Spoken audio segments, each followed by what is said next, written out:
This was not the video that I was planning on making. I opted to get an Ego snowblower last year, but I was too late getting one. And of course, they only had one model, which was smaller than this one.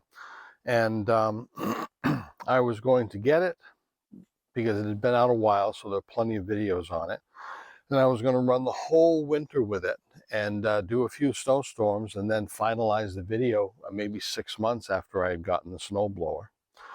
But this one is new, and there's very little out about it as of this filming. I was going to start out just showing the snowblower, which you didn't need to see because there are plenty of videos out about the other ones. But like I said, this one's new, and there's a lot of differences. So this video is also more about that. This snowblower will work. I've seen the smaller ones. This one should work. But there are pros and cons with it. And if anybody is out there like I was wondering, going to get a snowblower or I'm going to get a second snowblower, do I want an electric? Do I want another gas one? Why would I want to do this? And the answer is, just like the title of the video, it depends. You may want to do this, but you might not either. And there are good reasons for both. No judgment calls on this, just why I did it. For good or for bad, I'll definitely find out over time. So let's get into it. First of all, this snowblower, unlike all of the other two-stage ones that Ego sells, is 28 inches and not 24. So it's bigger. 21-inch height as far as the front bell is concerned. When I look at the two together, everything is kind of bigger inside. The auger is bigger, the shaft is larger. Things have changed compared to the other one, even though they look similar at first glance. Contrary to popular belief, it is mostly metal. This is metal. It is thick. It looks well finished as far as the paint is concerned. It looks like a thick enamel paint on it. All of the important mechanical parts are metal. The chute looks like to be vinyl, and this part, which is just the battery box, also looks to be vinyl. And the only other vinyl part is the console up here. That's not metal. But all of the snowblower parts, the mechanical parts that hold the auger and the motors and everything, it's all steel, and it looks like pretty good stuff. Also, the auger has two standard grease fittings, just like regular snowblower does, and it has the breakaway shear pins, and there's an extra setup here that you can put in should you shear them. So it's pretty much snowblower-like in all aspects as far as that is concerned. But there are some major differences, of course. The most obvious would be the fact that instead of a motor up here, there are two batteries. There's a flip-up case, and in that case, two batteries. This larger unit comes with two 12-amp batteries. The smaller units come with 10 or 7.5 amp batteries. Another thing that's different from this is the case opens from the back, and there are magnets here, rare earth magnets, that keep it shut. From what I've seen from other people who have owned this snowblower in the smaller version or the older version, the case didn't stay shut during vibration. It would let snow in. And people didn't like that, even though I don't think it did any harm. But I also wouldn't have liked it to. Hopefully this won't happen with this one. I haven't charged these batteries yet, and they came with 2 out of 5 bars charge, and I have been running the snowblower around to see how it works. So, you know, I'm sure they're down a little bit. The batteries pop out by pushing this button, and they lift out. And there's the battery. It's a 56 volt, 12 amp battery. Now, Voltage and amperage on a battery really have to do with two different things. The 56 volts is really the amount of power that the blower has. Okay, you'll see some out there that are 60 or 80 volts, and they might have more power. I think it also has to do with the motors they have in them, and any gearing that might have to do with the wheels and so forth. The current rating has to do with how long the batteries will last. So if you put a 5-amp battery in here, and any of their batteries look very similar, but they come in different currents, and they'll all fit in any of their tools. But let's say you had a 5-amp battery. You would get much less runtime out of them than a 7.5 or a 10, or like this one is, a 12-amp battery. I'm thinking I'm going to have more runtime than I'll need because I don't have a huge area to do. So I'm hoping that these 12-amp batteries will do the trick. Put them in, drop them, give them a push, and that's it. The top console is very similar to the original Ego 2-stage snowblower with some major differences. Let me point out the usual stuff. One, we have an on button.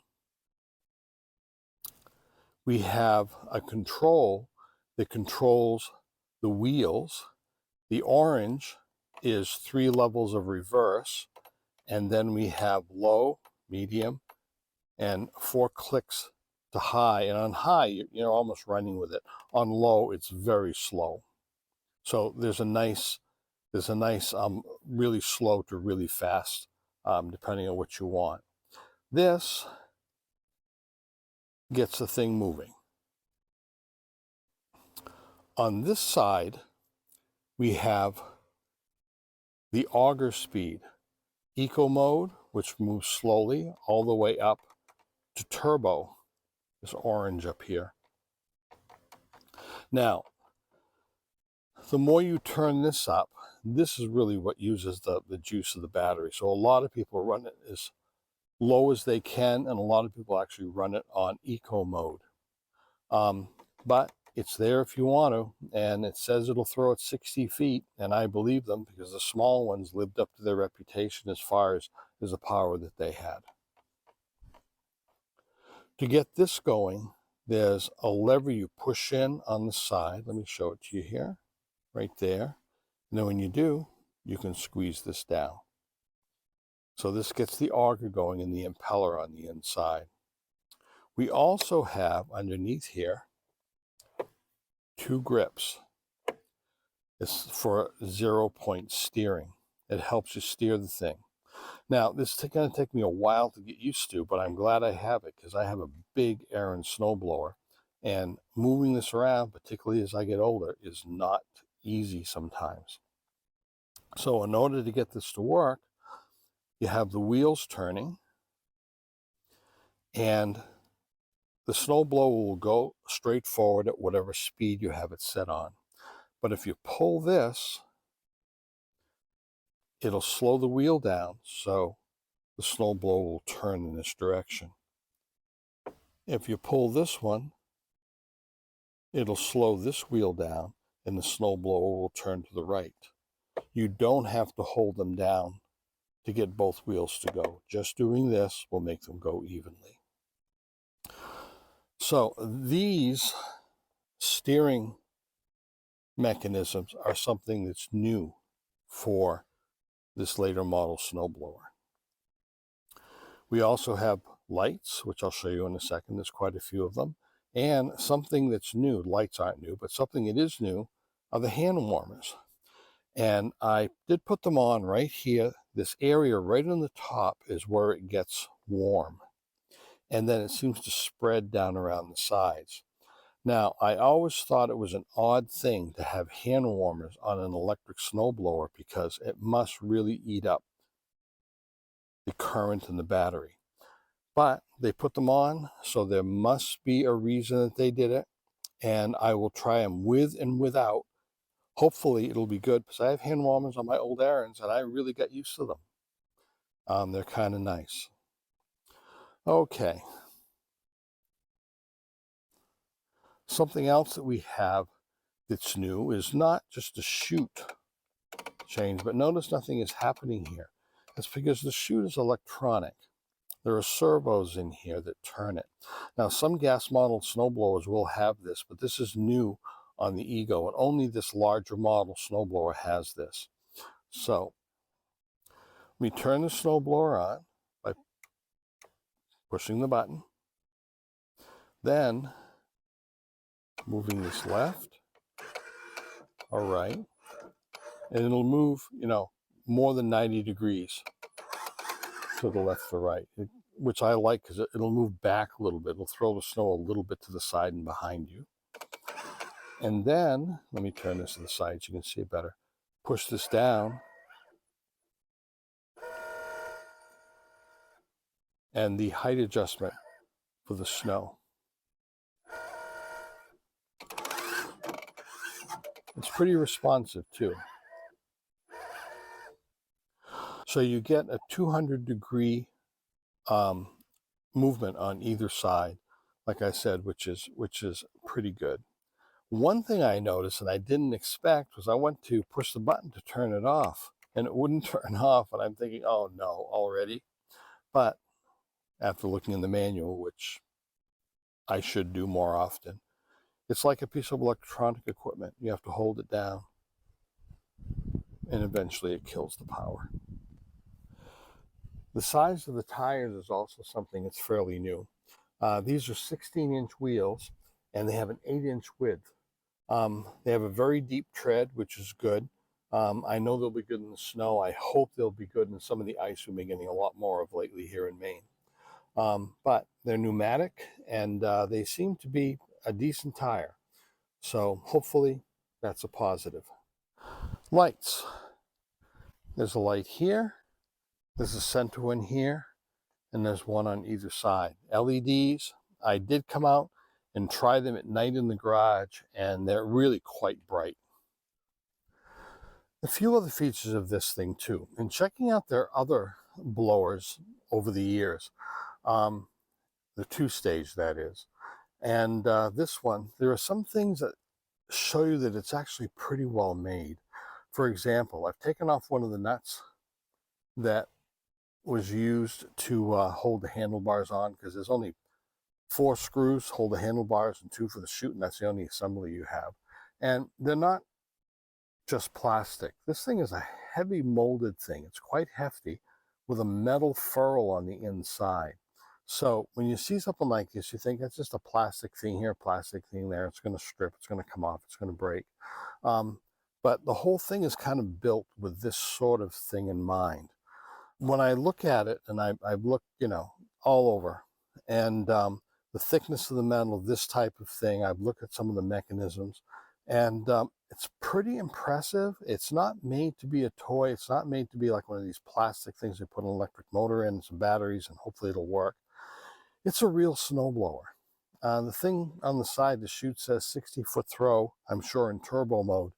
And from what I've seen from the other snowblowers, I believe it. I really do.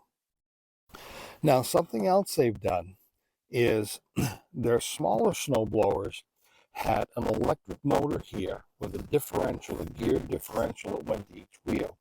And the advent of this one, particularly with having the steering being able to be controlled for each of the wheels, they've done is taken and put a motor on each wheel, much like they do in an electric car, so each one can be controlled separately. They use industrial brushless motors. I expect the motors to be quite durable and last quite a while. That's my expectation anyway. Time will tell, but I'm very pleased that they did this. And I prefer it much better than the geared differential. I hope I'm right.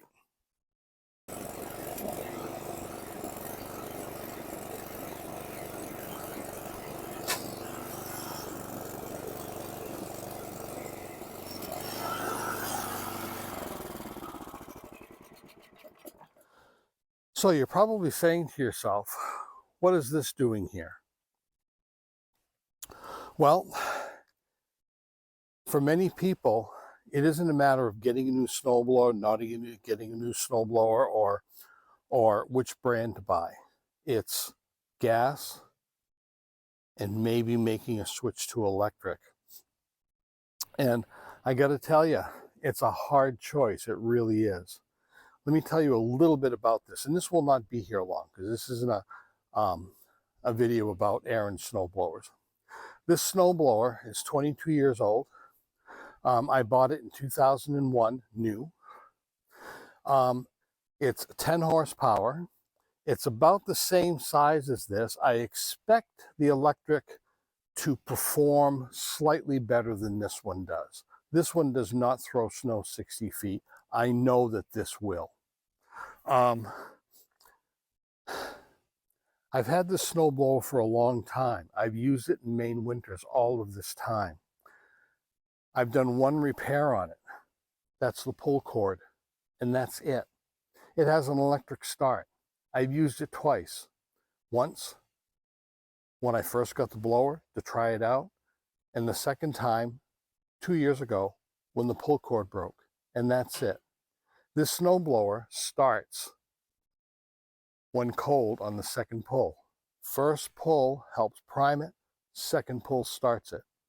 I haven't started this snowblower in about 5 months, and I just went downstairs and started it.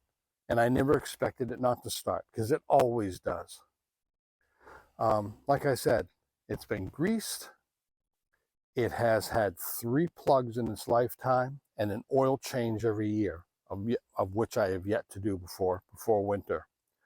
But that is the only thing I have ever done to it. Rust is almost non-existent for something this age. This snowblower, I expect to probably never die. The friction disc is hardly worn. The wheel bearings, the sleeve bearings on the wheel are tight. There's no play on them at all. Everything just works. It's an older style, but everything just works, and it works really good. So if they're this good, why go with this? Because do I expect to get 23 years out of this? No, I don't. The battery and the snowblower have a 5-year warranty, and it's a very good warranty. Ego honors them. Sometimes it takes a while to get things repaired because of parts, or it just takes a long time from what I've seen. But the warranty is very good. The batteries, if I get 7-8 years out of them, I'll be happy. They should be able to go 10. The snowblower is still an unknown, right? Because it hasn't been around like this one has. So I'm not sure. So why didn't I get another gas blower, or why get a blower at all? Well, this one is 23 years old, and I live in an area where you have to have 4-wheel drive and you have to have a snowblower, and sometimes your snowblower more than your driveway. So I just wanted to get a second. So I was thinking of a new one. Looking around online at various brands, and of course Aaron's, because this one has been phenomenal. And I'm looking at people who are having trouble with them. You know, they have, a Chinese engine now. It's not a Tecumseh. This has got a cast iron bore, and a cast iron differential in the front for the auger, because it was the professional model. They put those in at the time. The new blowers often aren't made like that, and you can't get a Tecumseh or maybe a Briggs & Stratton engine anymore. And if you could, it wouldn't be made here probably. I frequent a lot of Facebook pages for various snowblower sites, and I talk with a lot of people, and they have trouble with them off and on, sometimes less, sometimes more. But things that I consider to be near lifetime items, like the friction discs and the belts and so forth, even though they're not supposed to be, but they seem to go a lifetime. These people consider them like maintenance items, sometimes every 2 or 3 years from what I've seen. Some of the new engines are fuel injected, EFI engines. Take a battery in. they're having some trouble with them, although I think it is a good idea in the long run.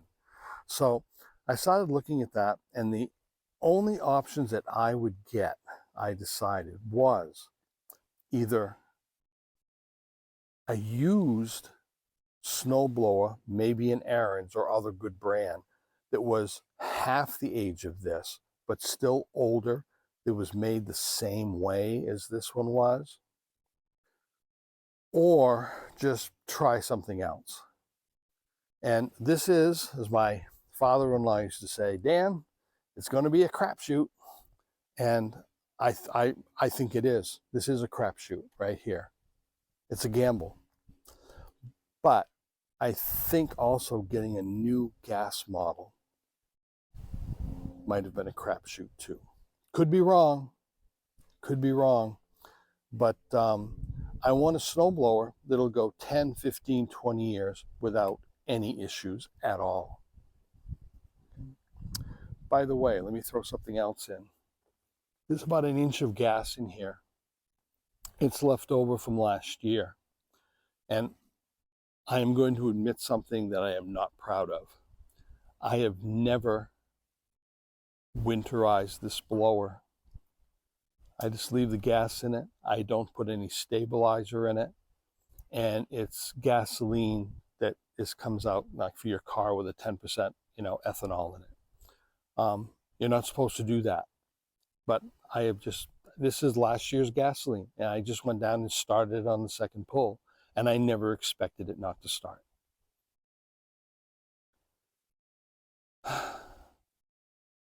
I'm either going to love this choice or I am going to woefully regret it.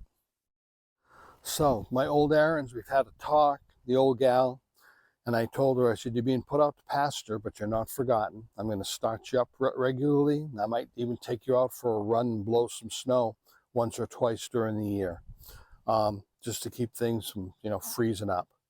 But this is going to be the one I'm going to use, and the Aaron's now is going to be delegated as a backup. One more point as far as one of the reasons some people get this, and one of the reasons I didn't. You'll hear a lot of people say, well, I don't have to change the oil. I don't smell like gasoline or exhaust fumes when I come in the house, and the wife doesn't complain, and it's really quiet. Well, the fact is, changing oil is once a year, and I don't care. It's quick. I enjoy doing it, actually, as long as it's not really cold. Smelling like gasoline or exhaust fumes, what are you doing? Spritzing yourself with it? I don't get that. I've never smelled like gasoline. And the exhaust comes out the side on the engine, and I'm not breathing it in. I'm not putting my mouth over it. I don't know what the deal is with that. It is nice not to have to use gasoline, though. And the noise level. Well, the noise level, twofold for me. First of all, this does whine a bit. It builds up to a few decibels, but it's not as loud as my Harley over there. And by Harley, I mean my Aaron snowblower. And a 10-horse Tecumseh engine, when you bite into a snowbank and it goes under pressure, it drones like a Harley almost. And I like that. I really do. And that's one thing I'm going to miss here. I'm going from a Harley to a whine. And it's okay, but I like that sound. So I've kept this video a little bit shorter because the next one you'll see is of this thing in the snow. I hope we have some good snow. I hope we have some deep snow. I hope we get some snow that's really wet, because I always hate seeing videos of people blowing snow that's 3 inches deep, or even if it's a foot deep, it's very dry. We need a variety of conditions to see if this will last a storm as far as the batteries are concerned, and if it will do the job. And I will leave you right now with a minute of it running at different speeds. The next video you'll see will be a synopsis of how it ran, how much snow it blew, how long it took, and how long it lasted. Thanks for watching. Low speed. I'll back it up on fastest.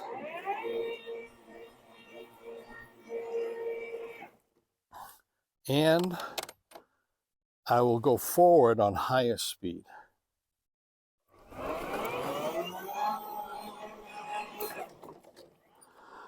Okay, the auger turning in eco mode, slowest speed.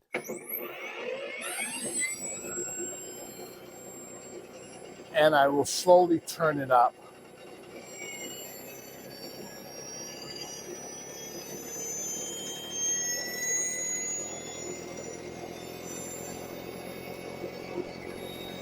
That's highest.